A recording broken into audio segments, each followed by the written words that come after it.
오늘 본문의 제목은 악을 선으로 바꾸시는 하나님이라는 제목으로 함께 은혜를 받으시겠습니다.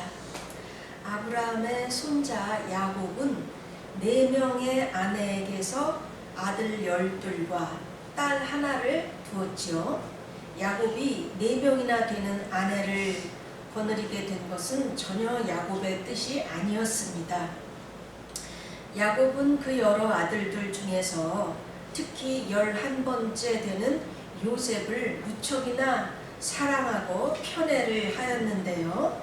그도 그럴 것이 야곱이 원래 아내로 택하고 사랑한 여인은 바로 이 요셉의 어머니인 라헬이라고 하는 아주 어여쁜 여인이었어요. 그런데 이 어머니가 요셉의 동생 베냐민을 낳고는 일찍 죽은 거였죠. 그러니 야곱은 그렇지 않아도 그 라헬이 그리운데 그 라헬의 아들인 요셉과 베냐민을 보면 아직 어린 것들이 엄마를 여의고 있으니 그냥 측은한 거예요. 거기다가 요셉은 엄마를 빼닮아서 아주 잘생기고 똑똑하였던 것입니다. 그래서 야곱이 요셉을 너무 이뻐하고 편애하니까 그 야곱의 10명이나 되는 이복 형들이 요셉을 너무 질투하고 미워했던 거죠. 그러던 어느 날 이 형들이 글쎄 이 요셉을 그냥 아버지 안 보는 데서 애굽으로 내려가는 상인들한테 은 20냥에 요셉을 팔아버렸던 거예요. 요즘 말로 말하면 인신매매를 한 거죠. 참 너무했습니다. 어떻게 아무리 밉고 질투가 나기로서니 피를 나는 형들이 그렇게 동생을 노예로, 옛날에 노예라는 게 신분이 얼마나 기가 막혀요. 인권이라는 게 있으니까 어떻게 될지 모르는데 이 동생을 팔아버린 거죠. 하나님께서는 왜 이러한 악을 허락하셨을까요? 그래서 요셉은 이제 낯선 이방 나라 애굽 땅에 내려가서 그 노예 신분으로 팔리게 된 겁니다. 거기서 애굽 왕의 친위 대장이었던 보디발 장군의 집에서 이제 종살이를 하게 되었어요. 그러니 그때가 요셉이 나이가 10대의 청소년이었는데 얼마나 힘들었겠습니까? 아이고, 하나님은 사랑이시라더니 이게 뭔가 이 말도 잘 통하지도 않는 곳에서 그냥 또 신분도 노예니까 얼마나 매일매일이 두렵고 슬프고 힘들었겠어요. 기가 막혔을 것입니다. 그러나 요셉은 낙심하지 아니하고 하나님을 믿었어요. 하나님이 언젠가는 나를 꺼내주실 거다 그러면서 성실하고 총명하게 일을 했더니 가정 총무까지 되었습니다. 그런데 그 주인 보디발 장군의 아내는 매우 악하고 음란한 여인이었어요. 그래가지고 글쎄 이 요셉이 너무나 성실하고 잘생기고 그러니까 날마다 요셉을 유혹하다가 뜻대로 안 되니까 이 적반하장으로다가 요셉이 자기를 겁탈하려고 했다 이러면서 누명을 뒤집어 씌운 거죠. 그래서 요셉은 그냥 하루아침에 그 더러운 누명을 뒤집어 쓰고서 감옥에까지 갇히게 된 겁니다. 자, 이쯤 되면 대부분의 사람들은 그냥 하나님을 원망하며 좌절하고 낙심할 거예요. 참 자포자기가 되고 자살하는 사람도 있을 것입니다. 그러나 요셉은 하나님께서 무슨 뜻이 있겠지, 무슨 섭리가 있겠지, 언젠가는 나를 구원해 주실 거야. 하나님은 분명히 그렇게 억울한 내가 이렇게 성실하게 하나님을 믿고 기도하며 생활하는데 억울한 이런 고난이나 당하다가 죽게 내버려 두지 그런 하나님이 아니야 하면서 요셉은 철저하게 하나님을 믿었던 것입니다. 이게 중요하죠. 아멘. 그래서 감옥에서도 매우 성실하게 생활을 하였더니 간수장의 열쇠를 다 맡기지를 않나. 그리고 하나님은 요셉으로 하여금 보통 사람이 할 수 없는 탁월한 능력을 주셨어요. 즉 하나님과 교통하며 무슨 꿈이든지 해석을 할 수 있는 그런 능력을 주셨던 것입니다. 어느 날 그 애굽 왕이 꿈을 꾸었는데 이게 보통 꿈이 아니었어요. 처음에는 살찌고 건강한 아주 그냥 그런 암소가 7마리가 갈밭에 나와서 뜯어먹고 있더니 좀 있다가 아주 파리하고 말라 비틀어진 흉악한 7 암소가 올라오더니 그 살찐 암소 7을 잡아먹는 꿈이었습니다. 이런 꿈을 왕이 2번이나 겹쳐 꾼 거죠. 그런데 그 꿈을 해석해 줄 사람이 없자 이제 요셉이 하나님의 도움을 받아서 그 꿈을 해석하게 된 거였습니다. 그 꿈은 바로 이제 애굽 전역에 7년 동안에는 어마어마한 풍년이 들 것이며 그 후에 7년은 또 도무지 파종조차 할 수 없는 엄청난 가뭄과 기근이 들리라는 거였어요. 그래서 이제 그 7년을 대비하여 이제 7년 풍년 때 이제 곡식을 저장하라는 거였죠. 요셉의 그 신기한 능력과 또 그 총명함을 보고 바로 왕은 이 요셉을 나이 30에 이제 총리 대신을 삼았던 것입니다. 할렐루야, 아멘. 예, 하나님의 역사는 참 신기하죠, 놀랍습니다. 정말로 곧 이제 풍년이 들기 시작했는데 전에 겪지 못했던 어마어마한 풍년이 엄청난 곡식이 쏟아지는 거예요.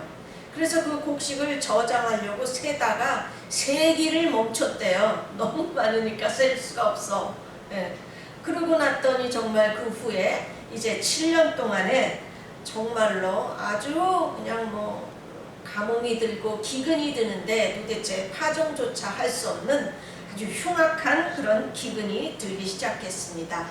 그런데 이 흉년은 애굽 땅에만 있는 게 아니라 애굽 주변에 있는 모든 그런 나라들한테 전부 그런 가뭄과 극심한 기근이 이제 들기 시작한 거였죠.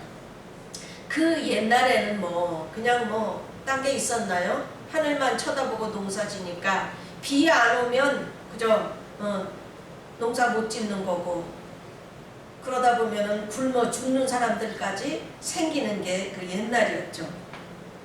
이렇게 기근이 심해지고 먹을 것이 없어지자 이제 애굽의 백성들은 곡식을 사러 요셉에게, 총리 대신에게 오는 것은 물론이요, 애굽 백성들뿐만이 아니라 그 주변에 있는 다른 나라들까지, 그 백성들까지 이제 오기 시작한 겁니다. 요셉의 고향인 가나안 땅에도 극심한 이제 기근이 심해졌어요. 어느 날 드디어 요셉의 형들이 곡식을 사러 이제 총리 대신인 요셉에게 앞에 와서 엎드려 절을 하게 된 겁니다. 처음에 그 형들은 요셉을 총리 대신을 자기 동생 요셉인지 전혀 알아볼 수가 없었죠. 그러나 요셉은 알아봤습니다.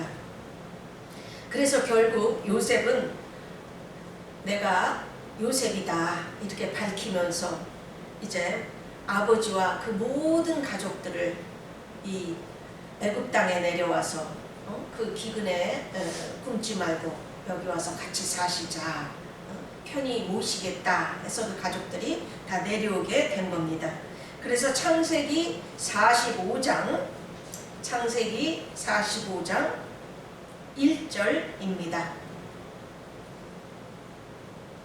네, 요셉이 시종하는 자들 앞에서 그 점을 억제하지 못하여 소리질러 모든 사람을 자기에게서 물러가라 하고 그 형제들에게 자기를 알리니 그때에 그와 함께한 다른 사람이 없었더라. 요셉이 큰 소리로 우니 애굽 사람에게 들리며 바로의 궁중에 들리더라. 요셉이 그 형들에게 이르되 나는 요셉이라. 내 아버지께서 아직 살아계시니까.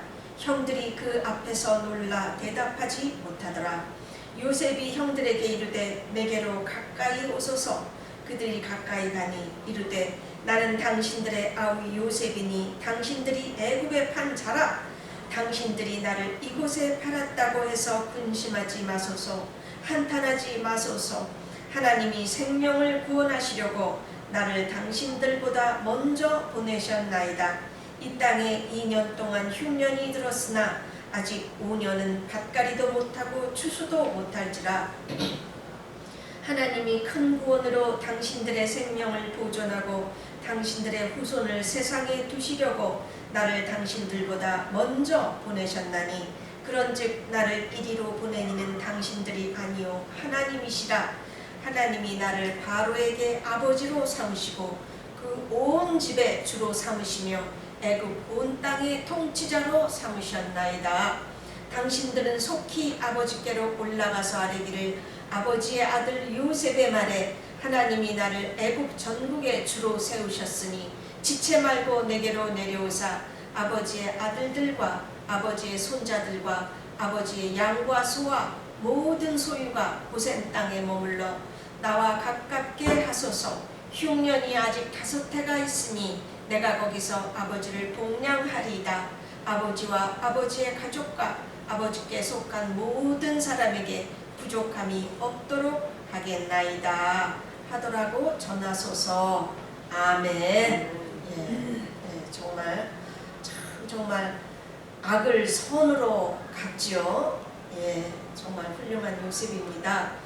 그래서 야곱과 그 자손들 손자 손녀 모두 앞에 70명과 양과 소와 그런 모두가 요셉이 있는 곳으로 내려와서 살기 시작한 것입니다. 애굽 왕은 그들에게 고향 땅에 가깝고 기름진 고센 땅을 주어서 살게 해 주었습니다. 그래서 그 7년의 극심한 기근으로부터 모든 가족들이 굶어 죽기는커녕 아주 그냥 요셉 덕분에 아주 호사를 누리면서 살게 되었던 것이죠. 요셉 덕분에 온 가족이 모두가 기근에서 구원을 받고 행복한 삶을 살 수 있었던 것입니다. 아멘.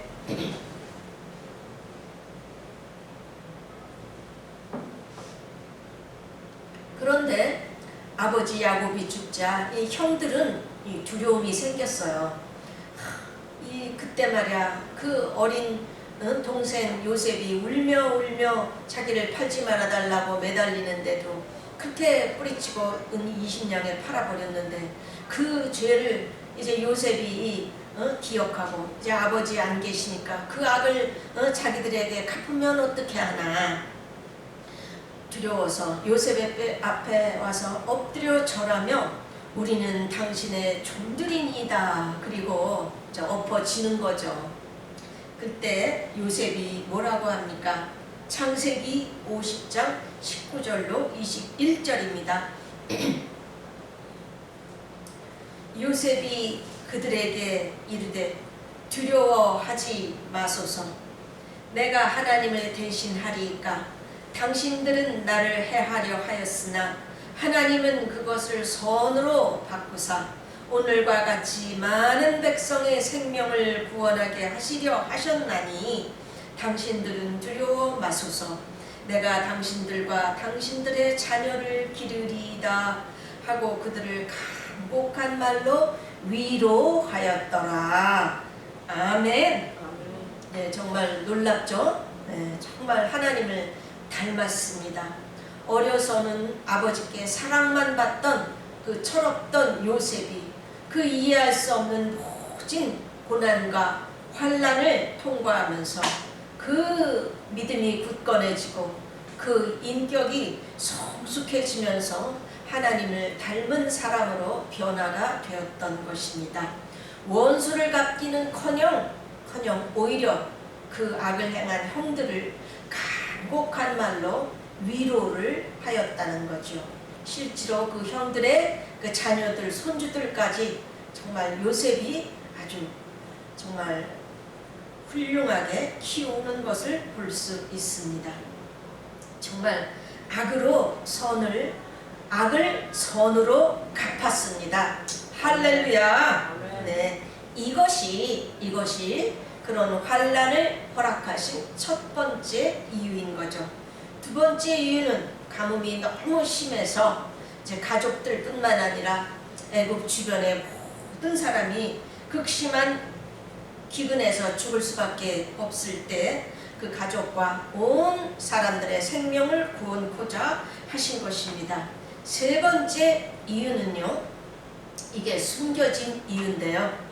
하나님께서는 온 인류를 구원하시려는 그러한 구원 계획에서 이스라엘 족속을 택하시고, 그 중에서 이제 이 이스라엘 족속을 애굽으로 내려 보내시려는 그 하나님의 커다란 계획 속에서 요셉을 먼저 보내고 그 가족들을 따라 보내신, 그렇게 하시려는 이유가 계셨던 것입니다.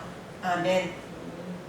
이렇게 하나님께서는 우리가 모르는, 인간이 알 수 없는 커다란 뜻이 있어서 요셉에게 그런 환난을 허락하신 것이고 악을 선으로 갚도록 해 주신 것입니다. 할렐루야. 하나님은 이제도 아무런 이유 없는 그런 고난을 허락하시는 분이 아니세요. 그리고 모든 것을 합력하여 선을 이루어 주시는 그런 좋으신 하나님이십니다. 아멘. 아멘. 할렐루야. 중요하니까 꼭 기억하시기 바랍니다.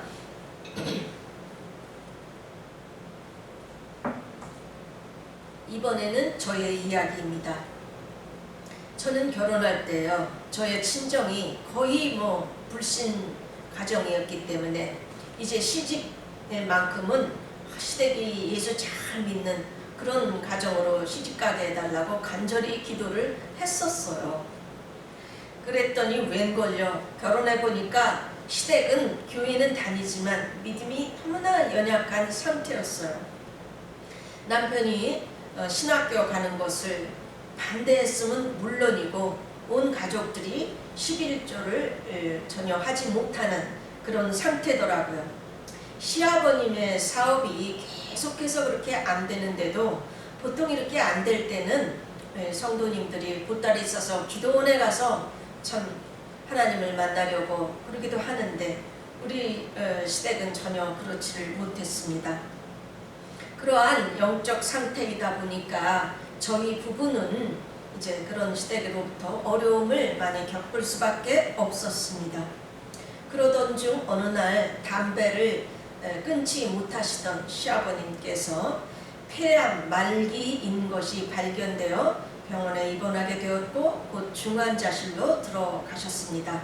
의사는 내일이라도 이제 돌아가실 수 있으니까 모든 준비를 해 놓으라고 그러더라고요. 그런데 큰 문제가 생긴 거예요. 아버님께서 내일이라도 돌아가실 수 있다는데 예수를 부인하시는 거였습니다. 중환자실에서도 정신은 멀쩡하셔서 사람 다 알아보고 다 대화하시고 아유 왔냐고 그러면서 반가워하시다가도 예수님을 시인하시라고, 예수님을 믿어야 이제 천국에 가실 수 있다고, 그 말만 나오면 그냥 고개를 돌려 버리시고 듣기 싫다, 그런 말 하려면 다시 오지 마라, 아휴 이러시는 거예요. 이러니 이제 정말 내일이라도 돌아가실 수 있다는데 정말 아버님의 영혼이 풍전등하여 정말 큰일이 발등에 불이 떨어진 거였습니다. 저희는 그때 당시에 대전에 살고 있었는데요. 서울에 사시는 어머님께서 시아버님이 계속해서 교회에 잘 나가고 있다고 그러니까 그런 줄만 알았던 거였죠. 그러나 담당 전도사님을 만나보니까 아버님께서는 폐암 선고를 받으시기 전 2년 전부터 주일 대예배까지 완전히 안 나오셨다는 거죠. 그리고 어머님께서는 집에 신방을 오지 못하게 하신다는 거였어요. 그때 당시 남편은 미국에 있었는데 IMF로 말미암아 다시 또 돌아가지 못할 위험을 무릅쓰고 아버님의 구원을 위하여 나오게 된 거였습니다. 저는 그때 아버님의 영혼을 구원하기 위하여 시댁에서 머무르고 기도하고 있었죠. 그러던 어느 날 우리 신우들이 갑자기 웬 목사님이라는 분을 모셔오셨어요. 그러더니 방 한가운데 목사님 앞에 저를 딱 앉히더라고요. 그러더니 어머님과 아가씨들은 다 벽에 빙 둘러 기대서 앉더만요. 그러더니 그 목사님이 하시는 말씀이 나보고 사모가 집안에 왕막이라는 옷이었습니다. 저는 너무 충격을 받아서 쓰러질 뻔한 거를 간신히 이제 참고 있었어요. 더욱이 그 목사님은 아버님을 병문안하고 나오시면서 우리 어머님이 하시는 말이 빨리 돌아가시지도 않고 돈만 잡고 들어가고 동네 창피해 죽겠다고. 그러니까 그 목사님이란 분이 하시는 말씀이 아마 평생에 난 못 잊을 것 같아요. 권사님 걱정 마세요. 중환자실에 누워있는 날수대로 쳐서 하늘의 상급을 받습니다. 하늘의 상급이 쌓입니다. 이러는 거였어요. 글쎄.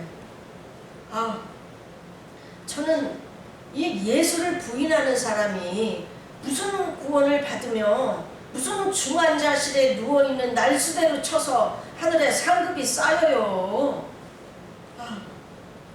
너무나 기가 막혔고 정말 이 사람은 가짜 목사구나 라는 것을 직감할 수 있었습니다.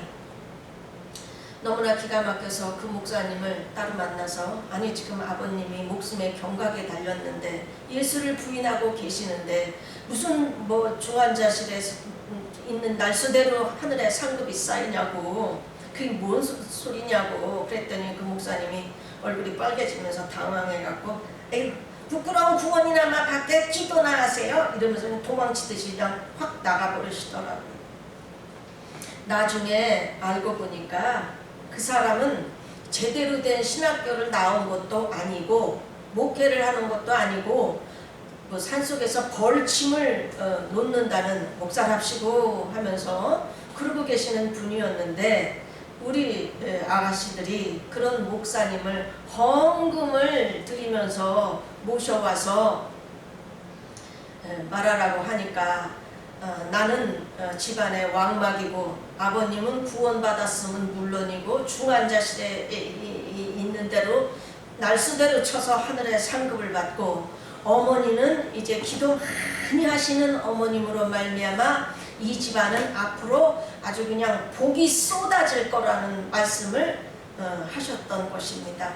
그런데 그때 당시도 어머님은 식기도 이외에는 무슨 시간을 따로 내서 기도를 하고 그러신 분이 못 되셨어요. 집에 아들 목사도 있고 또 담당 전도사도 있는데 어머님과 아가씨들이 이런 목사를 모셔다가 이런 일을 벌인 거였습니다. 나중에 담당 전도사님, 나이가 꽤 드신 여자분이셨어요. 전도사님께 들으니 자신은 아무리 기도해도 이 집안은 회개해야 한다는 것이며 특히 아들 주의종에게 상처를 많이 줬다라고 하나님이 그러셨대요. 그래서 그 말씀을 어머님께 전했더니 어머님이 그 후로 자기를 신방을 집에 오지 못하게 하였고 그런 가짜 목사를 모셔다가 정반대의 말을 하게 만든 것 같다라고 하셨습니다. 평생에 착하다는 말만 듣고 산 저는 그간 시댁에서 이런저런 상처도 참 많이 받았었는데다가 이제 집안에 왕막이라는 소리까지 듣고 보니까 다시 시댁에 들어갈 정말 힘이 없더라고요. 그래서 대전에서 다시 서울 시댁에 올라가지 않겠다고 울며 불며 하나님 아버지 앞에 기도를 하고 있었죠. 그랬더니 전화벨이 따르릉 울리더라고요. 그랬더니 친구 사모님이 바로 우리 동네에 부흥 집회가 열렸다는 거예요. 이번에는 설교만 하는 게 아니라 각 개인들에게 다 예언 기도를 해준대요. 그러니까 같이 가자는 거였어요. 그래서 참석을 했습니다. 이제 설교가 끝나고 기도를 해주는데 제 차례가 되니까 그 처음 보는 부흥 그 목사님 입에서 나온 말은 올라가라, 내가 그 가정을 구원하리라, 내가 승리하리라. 딱 이 세 마디를 제게 하신 것이었습니다. 아멘. 세상에 어쩌면 그냥 다 모든 것을 훤히 다 보고 계시는 하나님, 알고 계시는 하나님, 이 기가 막힌 하나님을 저는 다시 한번 경험할 수밖에 없었습니다. 그래서 저는 다시 또 보따리를 싸가지고 그 왕막이라고 몰아붙인 시댁에 다시 들어가게 된 것이었습니다. 그리고 남편과 함께 낮에는 관악산에 올라가서 아버님을 구원해 달라고, 예수를 신하게 해달라고 정말 간절히 기도하였고, 저녁에는 중환자실에 가서 아버님을 이제 설득하는 거죠.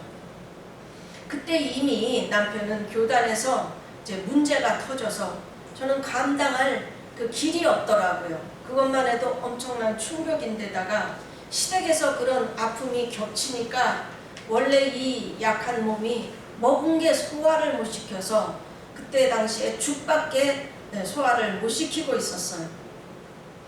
그런데다가 또 돈이 없으니까 운동화 살 돈이 없어서 구두를 신고 힘들어서 산에 못 올라가니까 남들이 다 쳐다보는데 이제 양말을 준비해 갔다가 양말을 신고 산에 올라가서 뭐 높이도 못 올라가죠. 어느 정도 올라가서 이제 정말 아버님 구원을 위하여 정말 죽기로 기도했습니다. 그때 그 몸에 아픈 몸을 이끌고서 정말 내 평생에 한 영혼의 그 구원을 위하여 정말 피땀을 쏟아서 거의 정말 죽을 지경으로 기도한 거는 바로 그때였던 것 같아요. 그러는 중에 집안에서는 난리가 났습니다. 영적으로 연약하신 어머님은 아직 아버님이 예수 시인을 하지도 않고 계시는 데다가 육신적으로는 정신이 말짱하셔서 다 알아보고 다 자유롭게 대화하시는데도 불구하고 돈 들어가고 동네 창피하다고 산소호흡기를 떼고 집으로 모시겠다는 거예요. 그랬더니 의사는 이제 그렇게 집으로 산소호흡기를 떼고 모시면 12시간 안에 돌아가신다는 거였죠. 이 예수 시인도 안 하고 있는데 정말 기가 막힌 거였어요. 그래서 남편과 저는 정말 죽어라고 기도를 했습니다. 그러자 기적이 일어나더라고요. 당시 어머님은 그 작은 신우 그 가족과 작은 신우가 이제 어머님 사는 집으로 이제 들어와서 같이 이렇게 살고 있었는데 이제 어머님이 아버님 산소호흡기를 떼고 집으로 모신다 하고 D-Day를 딱 잡으면 우리 작은 신우의 그때 당시에 그 어린 아들 그 손주가 4살이었는데요. 걔가 갑자기 감기가 심해지는 거예요. 그러니까 아가씨 입장에서는 아버님이 폐암뿐만 아니라 폐렴이었거든요. 그러니까 폐렴은 전염이 되잖아요. 그러니까 이 4살짜리 이 어린 아들이 아버님 집으로 모시면 폐렴이 전염될까봐 겁이 나서 안 된다고. 그렇게 하기를 어머님이 D-Day만 잡으면 꼭 그러는 거예요, 걔가. 신기하게도. 그래서 3번을 그렇게 D-Day 잡은 게 다 못 모시게 된 거였어요. 정말 하나님께 너무 감사했습니다. 어쩌면 어머님이 D-Day만 잡으면 그렇게 걔가 아파서 집으로 못 모시게 되는지요. 그 바람에 우리는 기도할 시간을 얻어서 계속해서 아버님 구원을 위하여 기도할 시간을 얻게 된 거였습니다. 자, 그렇게 하기를 이제 한 달이 지나자 드디어 아버님이 예수를 시인하셨습니다. 할렐루야. 예, 그래도 아들 말은 들으시더만요. 그리고 그 후 사도 바울과 같이 훌륭한 분들도 다들 죽기 전에는 다 회개하고 이제 돌아가셨다고. 아버님도 회개하고 돌아가시라고. 죄인하는 사람이 어디 있겠냐고. 이제 그러니까 이제 드디어 25일 만에 이제 아버님도 살아온 인생을 회개하셨습니다. 그러자 이제 이제는 돌아가셔도 정말 괜찮겠구나 생각이 들더라고요. 아니나 다를까 회개하고 난 바로 그 다음날 새벽 5시경에 아버님은 천국으로 가셨던 것입니다. 할렐루야.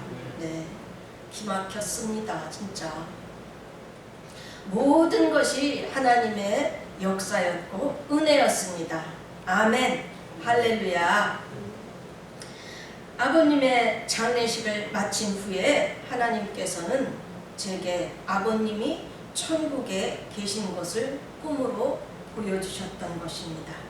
정말로 그냥 꿈이 아니고 영몽이었어요. 꿈이 아니어도 아버님이 이제 천국에 가셨구나 믿었지만 꿈으로까지 그렇게 확실하게 너무나 생생하게 보여주시니까 얼마나 기쁘고 감사했는지요. 그리고 나서 곧 저희 부부는 미국으로 떠났는데요. 이제 14년이 지난 후에 돌아보니까 우리 시댁 식구들은 정말로 많이 변했더라고요. 정말 많은 어려움이 있었고요. 그런 어려움들을 거친 후에 어머님은 이제 성경을 쓰시고 기도하시는 분으로 변화가 되셨고, 또 아가씨들도 신앙생활을 열심히 하는 사람들로 변화되어 있었던 것입니다. 특히 큰아가씨는 이제 개척교회를 하는 우리를 도와주기도 하고 형편이 되는 대로 헌금도 보내주는 그런 귀한 집사님이 되셨습니다. 지금 우리 시댁에서는 저희에게 함부로 하는 사람이 하나도 없고요. 오히려 이 교역자가 돈 없는 것을 이해해주고 또 귀하게 여겨주니까 얼마나 이제 감사한지 모르겠습니다. 하나님은 정말 악을 선으로 바꿔주시는 우리 좋으신 아버지 하나님이시더라고요. 아멘. 모든 것이 합력하여 선을 이루게 해주시더라고요. 정말 내가 왜 평생에 이러한 환난과 왕마귀 소리까지 듣나 그때는 이해가 안 갔지만 지금은 정말 모든 것을 하나님께 영광을 돌릴 수 있게 되었습니다. 마지막으로 성경 말씀을 읽고 마칩니다. 창세기 50장 20절. 당신들을 나를 해하려 하였으나 하나님은 그것을 선으로 바꾸사 오늘과 같이 많은 백성의 생명을 구원하게 하시려 하셨나니. 또 로마서 8장 28절입니다. 하나님을 사랑하는 자 곧 그의 뜻대로 부르심을 입은 자들에게는 모든 것이 합력하여 선을 이루느니라. 아멘. 아멘. 아멘. 다 같이 통성으로 기도합니다.